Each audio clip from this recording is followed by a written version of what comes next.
What would you do if you were kicked off a plane? Not because you did anything wrong but simply because someone decided you didn't look like you belonged there. Get off this plane. Now. The flight attendant's voice sliced through the quiet cabin like a knife through silence. Heads snapped around in unison. Some passengers yanked out their earbuds. Others were already reaching for their phones, ready to capture whatever drama was about to unfold. Standing in the narrow aisle, a woman in a faded purple hoodie stood frozen, gripping the strap of her worn backpack like it was the only thing keeping her upright. "I'm talking to you." The blonde flight attendant, uniform crisp and spotless, name tag gleaming, pointed a finger inches from the woman's face. "Grab your things and get off my aircraft. You're not flying like that. Not today." A murmur rippled through the rows. Seats that had been reclined suddenly clicked upright. Curious eyes. Nervous smiles. Whispers bouncing from row to row. What happened? Did she steal something? Probably one of those problem passengers you always hear about. The woman in the purple hoodie didn't raise her voice. But her eyes, tired, deep, yet steady, said everything.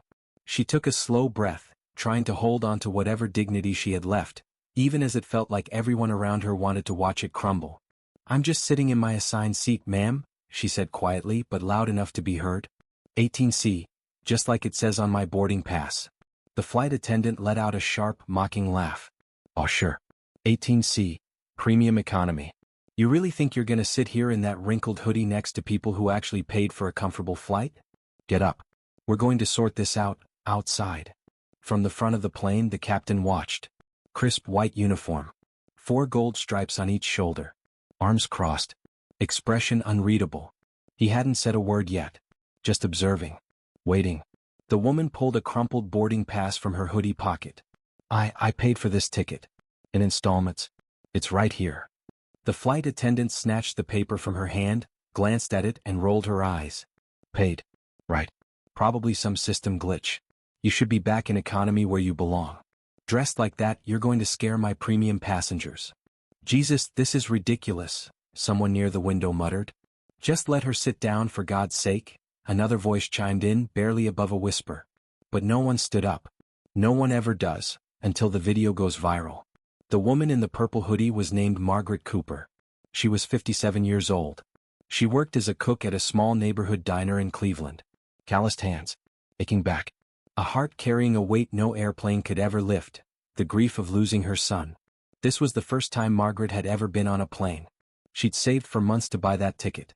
She was flying to Tampa, where a community center was being renamed in honor of her boy, Captain Andrew Cooper. The son she'd raised on mac and cheese and canned soup. The kid who studied by flashlight when the power got shut off. The young man who worked 3 jobs to get through flight school. The pilot who became a national hero when he emergency landed a crippled aircraft and saved over 100 lives. But nobody on that plane knew any of that. To them, she was just some lady in a purple hoodie holding up the flight. "I said move." The flight attendant's voice was louder now, making sure the entire section could hear. "Or I'm calling airport security, and you'll never set foot on another plane again." Margaret's knees trembled. She wasn't afraid of heights. Wasn't afraid of flying. She was afraid of humiliation. She'd lived it her whole life, in bank lobbies, hospital waiting rooms, job interviews. But this hurt differently. Because it wasn't just about her. It was about honoring her son. I just want to make it to my boy's ceremony," she whispered, more to herself than anyone else. A passenger 2 rows back, a young woman with round glasses and a band t-shirt, leaned forward, frowning. "Your boy." Margaret glanced over, eyes glistening. "He was a pilot. Died last year. Today they're naming a center after him. I couldn't miss it. Not for anything." The flight attendant scoffed. "Oh, here we go. Now we've got a sob story to make everyone feel bad. Lady, I've been in aviation for 12 years. I know every major name in this industry. If your son was somebody important, I'd know about it." The young woman with glasses stared, eyes widening. What was his name? Margaret swallowed hard like she was saying a prayer. Andrew Cooper. Captain Andrew Cooper. Time stopped. The girl's hand flew to her mouth. "Oh my God. No way. I watched the documentary about him. He saved that flight with the engine failure. My mom cries every time she sees it." The murmur became a wave. Other passengers pulled out their phones again, not to mock but to witness what was unfolding. From the front of the cabin the captain finally moved.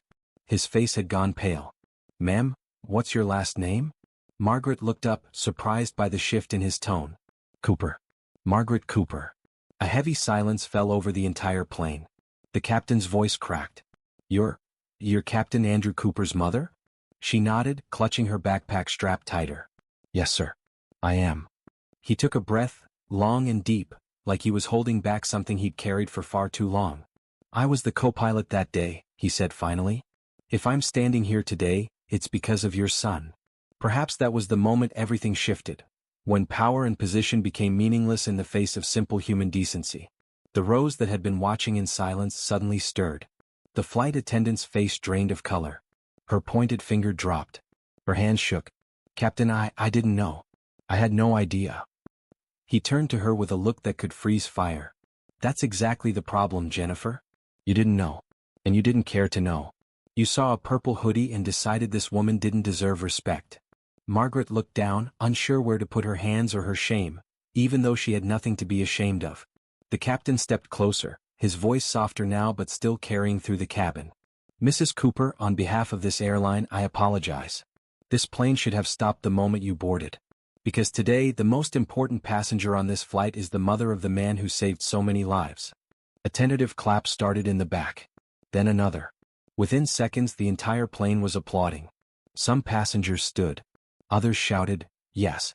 That's right. Respect. The flight attendant tried to speak. Captain, I was just following protocol. She was in the wrong section and her clothes. No protocol justifies humiliation. He cut her off, his tone ice cold. You're being removed from this flight. You'll leave this aircraft now and explain to our ethics team why you screamed at a national hero's mother in front of everyone. Her face collapsed. The same eyes that had sparkled with arrogance now brimmed with fear. A ground agent entered to escort her off. As she walked the aisle of shame, phones tracked her every step. She knew this wasn't staying on the plane. Margaret's legs nearly gave out. The captain gently took her arm. You'll stay in 18C if you'd like. But I have a better idea. Would you accept the first row seat, the one I usually take? She shook her head, overwhelmed. You don't have to do that, son. I owe it to Andrew, he said quietly. And I owe it to you. He helped her into the first row seat. A woman across the aisle touched her shoulder, tears streaming. Your son saved my cousin on that flight. Thank you. Thank you for raising a man like that. The tears Margaret had held back her entire life finally came. Not tears of shame. Tears of pride. As the plane taxied toward the runway, the captain picked up the intercom. His voice filled the cabin, and maybe, once the videos hit the internet, the world. Ladies and gentlemen, this is Captain Harrison. Before we take off, I'd like to ask for a round of applause for Mrs. Margaret Cooper, mother of Captain Andrew Cooper. A man who taught us that courage isn't about raising your voice. It's about keeping your calm when everyone else is only thinking of themselves. This flight is dedicated to him. Applause erupted again. Margaret closed her eyes and held the simple cord around her neck, the one with her son's photo. Outside, the sky opened up. Inside, humiliation transformed into honor. Because a person's worth isn't in the clothes they wear or the seat they're assigned. It's in the story they carry in their hearts. Power shifts. Fame fades. But dignity? You either know how to give it, or you'll learn the hard way. So here's the question. If you'd been on that flight, would you have stayed silent? Or would you have stood up for Margaret? If this story moved you, hit that like button, subscribe to the channel and share it with someone who needs to remember. Respect costs nothing, but it's worth everything.